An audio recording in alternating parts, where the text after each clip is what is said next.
We begin with the severe weather slamming much of the country as millions of Americans brace for high winds, blizzards, and below freezing wind chills. Local authorities closing major highways as the storm pushes in from the west. In Colorado, everything north of Interstate 70 is closed, leaving no open roadways into or out of northwest Colorado. In the western part of South Dakota, nearly 200 miles of Interstate 90 are closed. Visibility is low with blowing snow, and the winter storm continues moving across the area. The South Dakota Department of Transportation says they are anticipating closing I-90 all the way to the Wyoming border.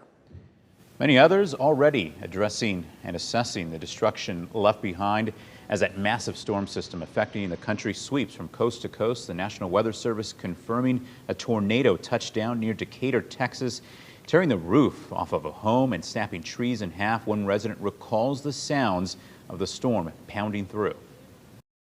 The lights went out, the wind gusts came like pretty strong, and the rain, and then all I heard was a big boom. Some 40 miles southwest of there, the community of Grapevine, Texas, also assessing storm damage.